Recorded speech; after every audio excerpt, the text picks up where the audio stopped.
విత్తనం క్వాలిటీగా ఉంటే చాలు, ఆటోమేటిక్గా ఫలితం దాని అంతటా అదే వస్తుంది. చాలా పరిశోధనలు నేల మీద కంటే విత్తనాల మీదే ఎక్కువ జరిగాయి.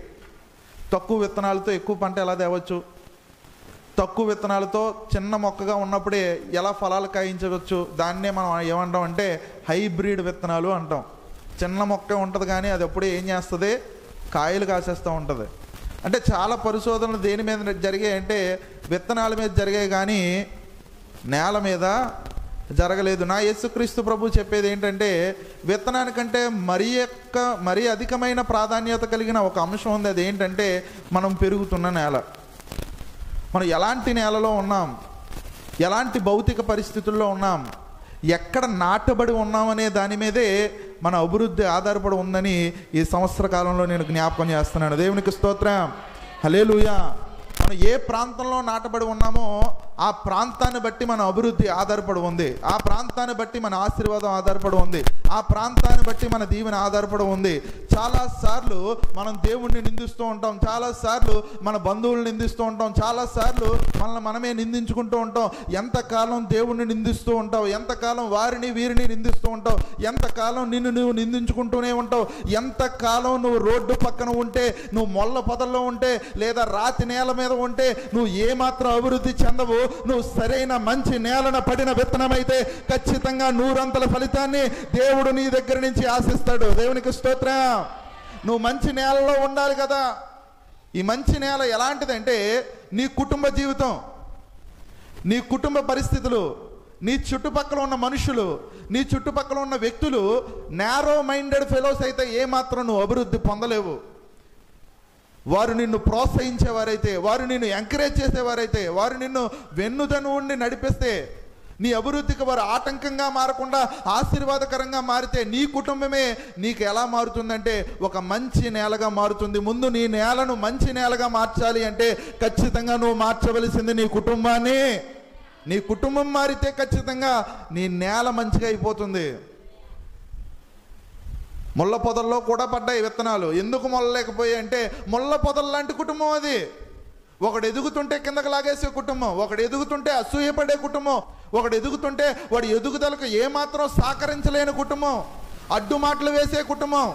అలాంటి కుటుంబంలో విత్తబడినప్పటికీ అవన్నీ ఏమైపోతాయంటే ఆ వ్యక్తి అభివృద్ధికి ప్రతిబంధకాలుగా మారిపోతాయి. ఈరోజు ప్రభు సెలవిస్తున్న మాట ఏంటంటే నువ్వు ఖచ్చితంగా ఎలాంటి నేలలో ఉండాలంటే మంచి నేలను పడిన విత్తనంగా నువ్వు మారాలి అంటే ఖచ్చితంగా అది దేని మీద ఆధారపడి ఉందంటే నీ కుటుంబం మీద ఖచ్చితంగా అది ఆధారపడి ఉంది. దేవునికి స్తోత్రం, హల్లెలూయా. నా అభివృద్ధికి ఖచ్చితంగా నేను చాలాసార్లు నేను చెప్తాను, నా అభివృద్ధికి కారణం నా కుటుంబమే. పిల్లలు అభివృద్ధి చెందాలంటే ఖచ్చితంగా వారి ఫ్యామిలీ సపోర్ట్ లేకుండా ఏ వ్యక్తి అభివృద్ధిలోకి రాడు, ఏ వ్యక్తి ముందంజలోకి రాడు, ఏ వ్యక్తి విజయాలను సాధించలేడు. ముందు కుటుంబీకులు సహకరిస్తేనే ఆ వ్యక్తి ఎన్ని విజయాలైనా సాధించగలుగుతాడు. ఒకవేళ కుటుంబ సహకారం లేకుండా ఒక వ్యక్తి విజయం సాధించినప్పటికీ ఆ సాధించిన విజయం ద్వారా అతడు ఏమాత్రం ఆనందం పొందలేడు. యోసేపు ఆ దేశానికి అధికారిగా మారిపోయాడు. కరువు ఎక్కడ ఉందంటే కానాను దేశంలో కూడా కరువు ఉంది. అంటే రొట్టెలింట్లో కూడా ఏం కలిగిందట, కరువు కలిగిందట. ఈ కరువు కలిగిన పరిస్థితిలో 10 మంది అన్నలు బయలుదేరి ఐగుప్తు దేశానికి వెళ్తున్నారు. 10 మంది అన్నలు కలిసి ఐగుప్తు దేశానికి వెళ్ళే ముందు యాకోబు అనబడిన ఇశ్రాయేలు వారిని ఏమని చెప్పాడంటే ఒకరి మొహాలు ఒకరికి చూసుకుంటే ఎంతకాలం అలా గడుపుతారు, మనం ఏదన్నా మనం చచ్చిపోయే ముందే ఏదైనా తెచ్చుకొని తిందాం. వాళ్ళ దగ్గర ఏమున్నాయి, ఆహారం కొనడానికి డబ్బులు ఉన్నాయి కానీ ఆహారం లేదు. అంటే వారి దగ్గర ధనం ఉంది కానీ ఆ ధనానికి సంబంధించిన వనరులు లేవు. అయితే వారి దగ్గర ఉన్న ధనంతో వారు ఏం చేద్దాం అనుకున్నారంటే ఐగుప్తు దేశానికి వెళ్ళి అక్కడ ఆహారాన్ని పొందాలనుకున్నారు. ఆ సమయంలో అక్కడ అధికారిగా ఉన్న యోసేపు ఎవరిని గుర్తుపట్టాడట అంటే, ఎవరిని గుర్తుపట్టాడు, ఎవరైతే ఆకలి బాధలతో బాధపడుతున్నారో, ఎవరైతే కరువుతో ఇబ్బంది పడుతున్నారో, ఎవరైతే ఆకలితో చచ్చిపోతాం అనుకున్నారో, ఎవరైతే ఇశ్రాయేలుకే యువరాజులుగా బ్రతుకుతున్నారో, 10 మంది సంపన్నుల కుటుంబంలో ఎంతగానో ఆశీర్వాదకరమైన కుటుంబంగా జనులందరికీ కనబడుతున్నారో వారిని ఎవరు గుర్తుపట్టారట? యోసేపు గుర్తుపట్టాడట. ఎప్పుడు మన జీవితంలో మనం గుర్తుపట్టలేని వారు మనల్ని ఖచ్చితంగా గుర్తుపడతారు.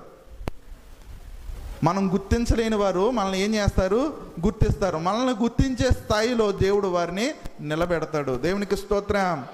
ఖచ్చితంగా చాలాసార్లు నా ఈ అభ్యాస స్కూలు స్థాపించే ముందు మాకు డిఈఓ ఆఫీస్ నుంచి ఒక పర్మిషన్ కావాల్సి వచ్చింది. అయితే డిఈఓ ఆఫీస్కి వెళ్ళాం. అక్కడ ఎవరో మాకు తెలియదు. నేను నాన్నగారు భయంగానే బయట నుంచి ఉన్నాం. అసలు మనం వచ్చిన పని అవుతుందా, మనకి ఎక్కడ ఎవరో తెలీదు, ఏమవుతుందో ఏం జరుగుతుందో అని చెప్పేసి భయంగానే ఆఫీస్ ఛాంబర్లోకి వెళ్ళి మొత్తం ఈ జిల్లాలో స్కూల్స్ అన్నిటికీ కూడా ఎవరైతే నిధులను సరఫరా చేస్తారో ఆ అధికారిని కలుసుకున్నాం. అయితే మేము ఆయన్ని గుర్తుపట్టలేదు, కానీ ఆయన ఎవరిని గుర్తుపట్టారంటే నాన్నగారిని గుర్తుపట్టారు. దేవునికి స్తోత్రం. అంటే దేవుడు మనల్ని గుర్తించే స్థాయిలో ఒక వ్యక్తిని ఆల్రెడీ ముందే సిద్ధపరిచి ఉంచుతాడు. మన పనులను సుగమం చేయడానికి, మన పనులు సులువు చేయడానికి ఆల్రెడీ దేవుడు ఆ వ్యక్తిని ముందస్తు ప్రణాళికలో అక్కడ నిలబెడతాడు. దేవునికి స్తోత్రం. అది చాలా కీలకమైన పర్మిషను. ఆ సర్టిఫికెట్ ఉంటే తప్ప మా స్కూల్ అనేది ముందుకు వెళ్ళదు. అలాంటి సమయంలో మేము ఆయన్ని గుర్తించలేకపోయినా ఆయన మమ్మల్ని గుర్తించాడు కనుక ఏం జరిగిందంటే మా స్కూల్కి పర్మిషన్ వచ్చింది. దేవునికి స్తోత్రం. హల్లెలూయా. మన స్కూల్కి పర్మిషన్ ఎలా వచ్చిందండి? ఆయన మనల్ని గుర్తించాడు కాబట్టి. అంటే మనల్ని గుర్తుపట్టే స్థాయిలో దేవుడు ఆల్రెడీ అతన్ని ఉంచాడు కాబట్టి. అలాగే యోసేపు కూడా తన అన్నలను గుర్తించే స్థాయిలో ఐగుప్తు దేశంలో అధికారిగా ఉన్నాడు. చాలాసార్లు దేవుడు నీ జీవితంలో నిన్ను ముందే గుర్తుపట్టే వారిని ఏం చేస్తారంటే ఆ స్థానంలో నిలబడతాడు. వారి ద్వారా అనేక కార్యాలు దేవుడు మనకు జరిగిస్తాడు. అది నీ ఆలోచన వల్ల కాదు, నీ ప్రణాళిక వల్ల కాదు, నీ జ్ఞానం వల్ల కాదు. దేవుడు ఆలోచన, దేవుడు ప్రణాళిక, దేవుడి చిత్తం, దేవుడు నడిపింపు, దేవుని ఏర్పాటు, దేవుని చిత్తంలో నీ జీవితం ఉంటే ఖచ్చితంగా నీ కొరకు ఒకరిని ఏర్పాటు చేసే ఉంటాడు. ఆ ఏర్పాటు ద్వారా అనేకమైన కార్యాలు నీ కొరకు దేవుడు చేస్తాడు. ఇది కేవలం ఆయన మహిమ గల కృప. అలాంటి కృపలో దేవుడు నిన్ను ఉంచే. గట్టిగా చెప్పలు కూడా ఆయన మహిమపరచు. గట్టిగా స్తోత్రాలు చెప్పు. ఎప్పటిదాకా అనేక మంది రోడ్డు పక్కన పడిపోయారు, ఎప్పటిదాకా అనేక మంది ముళ్ళ పొదల్లో పడిపోయారు, ఎప్పటిదాకా అనేక మందిని పక్షులు ఎత్తుకుపోయాయి, చచ్చిపోయారు. రోడ్డు పక్కన యాక్సిడెంట్లో అనేక మంది చచ్చిపోయారు. అనేకమైన వ్యాధులతో ముళ్ళ పొదల్లాంటి వ్యాధుల్లో పడి అనేక మంది చనిపోయారు. కానీ దేవుడు తన క్షేత్రంలో, తన మంచి నేల అనబడే క్షేత్రంలో దేవుడు నిన్ను ఉంచి అద్భుతంగా నడిపిస్తున్న విధానాన్ని బట్టి గట్టిగా ఆగకుండా 10 సెకండ్ల పాటు ఆయన గట్టిగా స్తుతిస్తూ స్తోత్రాలు ఆరోపిస్తూ, అవును ప్రభు, అనేక మంది అక్కడ పడిపోయారయ్యా, నా కుటుంబాన్ని మంచి నేలగా నీ సన్నిధిలో ఉంచినందుకు నీకు స్తోత్రాలయ్యా. తనను గుర్తించే స్థాయిలోకి వాళ్ళని దేవుడు నడిపించాడు. యోసేపు వాళ్ళని గుర్తుపట్టాడు. కానీ ఇది యోసేపు విధానంలో మనం ఆలోచన చేస్తే ముందు ఆ యోసేపుని ఆ బావిలోకి లేదా లోయలోకి తోసేసింది ఎవరండి? తన సొంత అన్నలే. ఈ 10 మంది ఏం చేశారు? అతన్ని ఆ లోయలోకి తోసేశారు, ఆ గుంతలోకి తోసేశారు, ఆ గొయ్యిలోకి తోసేశారు. వారు తోసేసినప్పటికీ వాళ్ళు ఏమనుకున్నారంటే ఎప్పుడు మా తమ్ముడు మళ్ళీ మాకు ఎదురుపడ్డానుకున్నారు. వాళ్ళు గుర్తించలేని స్థాయిలో దేవుడు ప్రభువుని తను నిలబెట్టాడు. దేవునికి స్తోత్రం. హల్లెలూయా. చాలాసార్లు మనుషులు బాధపడుతూ ఉంటారు. నేను ప్రేమిస్తాను కానీ తిరిగి అదే ప్రేమను నేను పొందను, నేను ఇస్తాను తిరిగి అదే విధమైన ఇవ్వడం నేను ఎప్పుడూ చూడలేదు, నేను అనేక మందికి పెడతాను నాకెవరు పెట్టరు, నేను అనేక మందికి సహాయపడతాను కానీ నాకు కష్టం వచ్చినప్పుడు ఎవరో సహాయం చేయరు, నేను అనేక మందికి సలహాలు చెప్తాను, వారి గొడవలు నా గొడవలు అనుకుంటాను, వారి బాధలు నా బాధలు అనుకుంటాను, కానీ నాకు సమస్య వచ్చినప్పుడు, కష్టం వచ్చినప్పుడు, ఇబ్బంది వచ్చినప్పుడు ఒక్కడంటే ఒక్కడు కూడా నా కుటుంబాన్ని దరిచేరడు. ఎందుకంటే నిన్ను గుర్తించలేని స్థాయిలో దేవుడు నిన్ను నిలబెట్టాడు. నువ్వు ఎప్పుడు పరిష్కరించే స్థాయిలోనే ఉంటావు తప్ప సహాయాన్ని ఆశించే స్థాయిలోనే ఉండవు. నువ్వు ఆశించే స్థాయిలో కాకుండా ఇచ్చే స్థాయిలో దేవుడు నిన్ను నిలబెట్టాడు. అదే దేవుడు నీకు ఇస్తున్న ఆశీర్వాదం. ఎవరికైనా సమస్య వస్తే నీ కాళ్ళ దగ్గరికి రావాలి తప్ప నీకు సమస్య వస్తే వాళ్ళ కాళ్ళ దగ్గరికి వెళ్ళే పరిస్థితి దేవుడు నీకు ఎప్పుడు కలిగించడమ్మా. దేవుడు నీకు ఎప్పుడు కలిగించడు తమ్ముడు.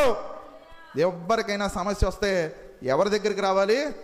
యోసేపు దగ్గరికే రావాలి. కానీ యోసేపుకి సమస్య వస్తే వాళ్ళ దగ్గరికి వీళ్ళ దగ్గరికి వెళ్ళడు, కానీ నా దేవుని దగ్గరికి వెళ్తాడు అతడు. దేవునికి స్తోత్రం.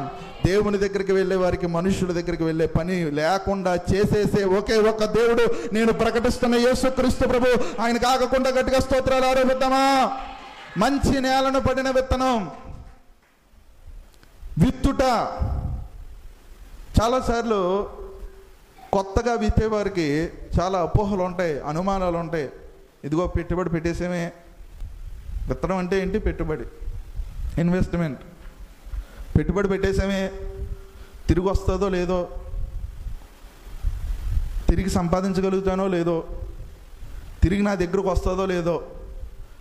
ఎలా ఉంటుందంటే గాల్లో దీపం పెట్టి దేవుని వైపు చూస్తున్నట్టు ఉంటుంది. ముఖ్యంగా కొత్తగా విత్తేవారికి ఈ అనుమానం ఎక్కువగా ఉంటుంది.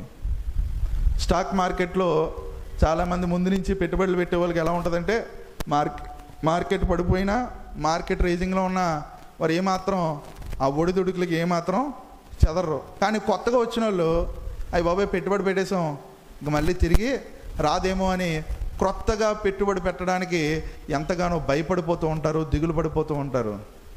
కానీ ఈ నూతన సంవత్సరంలో డివైన్ ప్రేయర్ సెంటర్లో ఉంటున్న వారందరికీ, అలాగే ఈ వీడియో చూసే వారందరికీ కూడా ఒక మంచి విషయాన్ని ప్రభు ఈరోజు మనతో మాట్లాడుతున్నాడు. ఏంటంటే ఏది అయినప్పటికీ కూడా మనం ఏం చేద్దాం? దేవుని సన్నిధిలో, మంచి నేలను ఉన్న ఈ దేవుని సన్నిధిలో విత్తుదాము.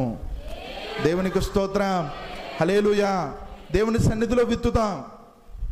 డబ్బు అడిగేస్తున్నారండి. మీ ధనాన్ని నేను అడగట్లేదు. ధనం కూడా ఒక భాగమే, కానీ ధనం కేవలం నేను అడగడం లేదు. మీ సమయాన్ని విత్తండి, మీ శక్తిని విత్తండి, మీ ఆలోచనను విత్తండి, మీ ప్రోత్సాహాన్ని విత్తండి, మీ ప్రేమను విత్తండి, మీకున్న బలాన్ని విత్తండి, మీ దగ్గర ఉన్న కుటుంబ బలగాన్ని విత్తండి. అది విత్తుట ద్వారా ప్రభు ఏం చేస్తాడంటే నూరంతుల ఫలితాన్ని మంచి నేల నా పడిన విత్తనాల ద్వారా నీకు దేవుడు దయచేయబోతున్నాడు. ఒకసారి నమ్మితే ఆగకుండా ప్రభువుకి ఈ తీర్మానం చప్పట్లు కొడుతూ ఈ తీర్మానం తీసుకో. ఈ సంవత్సరాకరలో అవును ప్రభువా, నేను అనేక చోట్ల విత్తాను. భూమి మీద విత్తాను, బంగారం మీద విత్తాను, స్థలాల మీద విత్తాను, పొలాల మీద విత్తాను, మనుషుల మీద విత్తాను, స్టాక్ మార్కెట్లో విత్తాను. అనేక చోట్ల పర్సంటేజ్ల తరఫున పార్ట్నర్షిప్లో అనేకమైన పెట్టుబడులు పెట్టాను. నాకు తిరిగి వచ్చింది ఎంతో కొంత ఉంది. నేను ఆశిస్తున్నాను నాకు తిరిగి వస్తుంది. కానీ ఈరోజు నీ సన్నిధిలో విత్తుతున్నాను. ఎక్కడ పెట్టుబడి పెట్టినా సరే నువ్వు 20% పెట్టుబడి పెడితే లాభంలో 20% మాత్రమే నీకు ఇస్తారు. నువ్వు 50% పెట్టుబడి పెడితే 50% మాత్రమే నీకు పెట్టుబడి రూపంలో లాభాన్ని ఇస్తారు. కానీ నా దేవుడు నువ్వు 1% పెట్టుబడి పెడితే 100% ఇస్తానంటున్నాడట. ఇది చాలా గొప్ప డీల్. ఇది చాలా గొప్ప బిజినెస్ డీల్. ఇలాంటి డీల్ ప్రపంచంలో ఎవరెవరు ఇలాంటి డీల్. 1% నీదైతే 100% అయిందండి. ఎంత గొప్ప ప్రేమ గల దేవుడు అండి. ఒకసారి గట్టిగా చప్పట్లు కొట్టండి ఆయనకి. ఎంత గొప్ప దేవుడు. 1% నువ్వు ఇస్తే 100% ఇచ్చే దేవుడు. మంచి నేల పడిన విత్తనం వలె ఆ విత్తనాలు, ఆ మంచి నేలలో నీ పెట్టుబడి పెట్టు, నీ సమయాన్ని పెట్టు, నీ కష్టాన్ని పెట్టు, నీ సమయాన్ని పెట్టు, నీ శక్తిని పెట్టు, నీ ధనాన్ని పెట్టు. ఖచ్చితంగా నూరంతల ఫలితాన్ని దేవుడు నీవు ఆశించకపోతే, నీవు పొందుకోకపోతే, ప్రభు క్షేత్రంలో నేను చెప్తున్నాను, మీరు పెట్టుబడి పెట్టి చూడండి. ఖచ్చితంగా దేవుడు ఒక అద్భుతమైన జవాబును దేవుడు దయచేస్తాడు. ఇక్కడ పెట్టుబడి పెట్టిన వాళ్ళు చాలామంది ఉన్నారు. ఓల్డ్ ఇన్వెస్ట్మెంట్ చేసిన వాళ్ళు చాలామంది ఉన్నారు. ఓల్డ్ ఇన్వెస్టర్స్, అయ్యగారు లాంటోళ్ళు, సురేష్ అని లాంటోళ్ళు, ఇలా చాలామంది ఉన్నారు. వాళ్ళని వెళ్ళి అడగండి. ఫ్లక్చువేషన్స్ చాలా వచ్చాయి. ఆర్థిక అసమానతలు, కానానులోనే కరువు వచ్చింది. కానీ ఆ కరువుకి ఏమాత్రం దేవుడు వారిని వదిలేశాడా? వదిలేదు. ఖచ్చితంగా దేవుడు నిలబెట్టాడు. ఎందుకో తెలుసా? వారు విత్తారు. వారి అద్భుతమైన వాగ్దానం ఏంటో తెలుసా? తో he slay me at shall I trust him. ఆయన నన్ను చంపినను ఆయన యందే నేను విశ్వాసం ఉంచుతున్నాను. దేవునికి స్తోత్రం, హల్లెలూయా. యోబు గ్రంథం 13వ అధ్యాయం 15వ వచనంలో ఒక అద్భుతమైన మాట ఉంటుంది. ఒకసారి చదివి వినిపించండి, నేను ముగిస్తాను. 13:15. ఇదిగో ఆయన నన్ను చంపినను నేను ఆయన కొరకు కనిపెట్టుచున్నాను. నేను పెట్టిన దానికి ఫలితం వచ్చినా రాకపోయినా, నేను పెట్టిన దానికి ప్రతిఫలం పొందినా పొందకపోయినా, ఎందుకంటే నేను ఆల్రెడీ పెట్టాను. 100% ప్రభు నాకు ఇచ్చాడు. నేను పెట్టాను, 100% నాకు ప్రభు ఇచ్చాడు. నేను పెట్టాను, 100% ప్రభు నాకు ఇచ్చాడు. ఇన్నిసార్లు పెట్టినా అన్నిసార్లు 100 రెట్లుగా నన్ను దీవించాడు. ఈసారి నా విశ్వాసం ఎంత స్థాయికి వెళ్ళిందంటే, ఆయన నన్ను చంపినను నేను ఆయన యందు కనిపెట్టుచున్నాను. అలాంటి స్థాయి విశ్వాసానికి ప్రభు నన్ను నడిపించాడు. దేవునికి స్తోత్రం.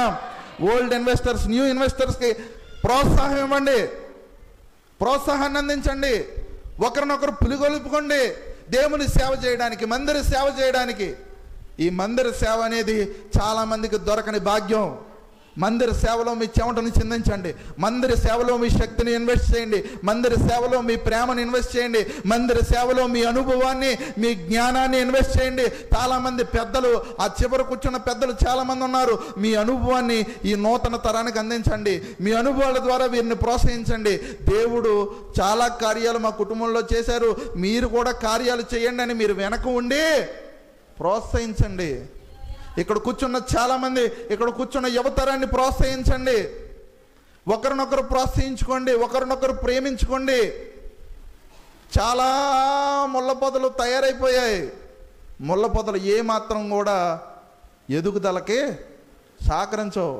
అసూయ అనే ముళ్ళ పొద, ద్వేషం అనే ముళ్ళ పొద, చిరాకు అనే ముళ్ళ పొద, ఒకరంటే ఒకరు పడని ముళ్ళ పొద, ఇగో అనే ముళ్ళ పొద. ఈ ముళ్ళ పొదలు ఏమి మన ప్రతిఫలానికి అడ్డంకులుగా మాత్రం ఉంటాయి. మరి ఎలా మారదాం? ఒకరినొకరు స్వేచ్ఛపూరితమైన వాతావరణంలో మనల్ని మనమే ఎదిగేలా చేసుకుందాం. దేవునికి స్తోత్రం.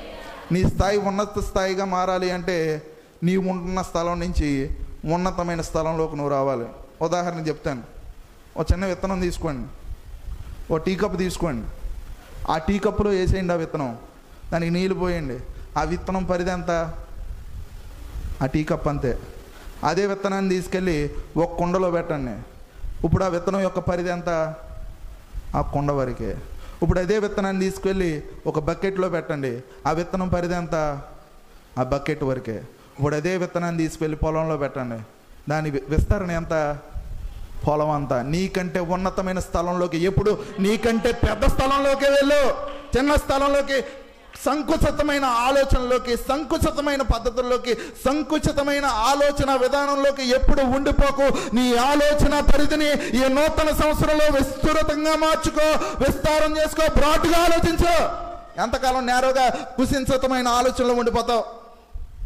నువ్వు మందిర సేవ చేస్తుంది దైవ సేవకులుగా దేవునికి అని అనుకోవడం విస్తృతమైన ఆలోచన, దేవ సేవకులకి అనుకోవడం సంకుచితమైన ఆలోచన. టీ కప్పులో ఉంటావో పొలంలో ఉంటావో నువ్వే యోచన చేసుకో.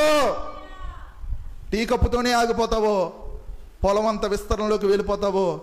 దేవుడు నీ మీదే పెట్టాడు భారం. ఎప్పుడు ఎప్పుడు ఎప్పుడు కూడా ఇరుగ్గా ఆలోచించేవారి ఆశీర్వాదం ఇరుగ్గానే ఉంటుంది, విశాలంగా ఆలోచించేవారి ఆశీర్వాదం విశాలంగా ఉంటుంది.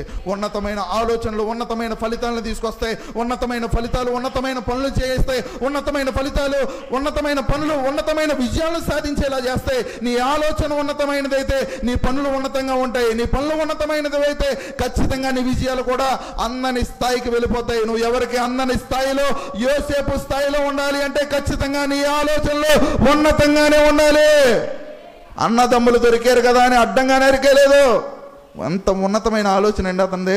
అదే అన్నదమ్ములకి ఆహారం పెట్టి కానుకలు ఇచ్చి, ఇదిగో మీ వల్లే ఈ స్థాయిలో ఉన్నానని వారి కొరకు ఏడ్చి దండం పెట్టి వారి మెడ మీద పడి కౌగిలించుకొని ఏడ్చి ఉన్నతమైన ఆలోచన ఇప్పుడు సొంత ఇంటిలో ఉంటున్న వారికే పడడం లేదు, సొంత అన్నదమ్ములకే అనేకమైన గొడవలు, సొంత అన్నదమ్ములకే అనేకమైన విద్వేషాలు, సొంత అన్నదమ్ములకే అనేకమైన కోపాలు, తాపాలు, ఇరుకులు, ఇబ్బందులు, వీటన్నిటినీ పక్కన పెట్టి దేవుని నామంలో బ్రతుకుతున్న మనం ప్రాక్టికల్ క్రిస్టియానిటీని చేయాలి. ఒక మంచి నేలగా మన కుటుంబ పరిస్థితులన్నింటినీ మార్చాలి అంటే ఖచ్చితంగా మనం ఒక ఉన్నతమైన స్థానంలో నాటుకుపోవాలి. ఆ ఉన్నతమైన స్థానమే డివైన్ ప్రేయర్ సెంటర్ మందిరం. మీ అందరికీ దేవునికి స్తోత్రం. నీవు నాటబడిన చోటు ఒక్కసారి సరిచూసుకో. నువ్వు మంచి స్థలంలో నాటబడి ఉన్నావు. నీ ఆలోచనలు మంచిగా ఉండనివి, నీ పనులు మంచిగా ఉండనివి. ఈ నూతనమైన సంవత్సరంలో ఒక్కటే తీర్మానం చేసుకో. నీకంటే చాలామంది ఉన్నతులు వెళ్ళిపోయారు, కానీ దేవుడు నీకు మరొక సంవత్సరాన్ని మీ అందరికీ ఇస్తున్నాడు. దేని కొరకు అంటే ఈ సంవత్సరం కాకపోతే వచ్చే సంవత్సరం, ఆ సంవత్సరం కాకపోతే వచ్చే సంవత్సరం అన్న నీ ద్వారా 100 రెట్లు ఫలితాన్ని దేవుడు ఆశిస్తున్నాడు.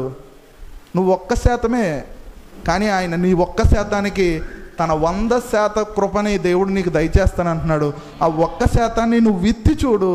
నీ ద్వారా 100% కార్యాలు దేవుడు చేయబోతున్నాడు. ఈ సంవత్సరం ముగింపులోకి వచ్చాం. 2025 మనం 1% పెట్టి చూద్దాం. సంవత్సరం ఆఖరికి 1000% పంట కోద్దాం.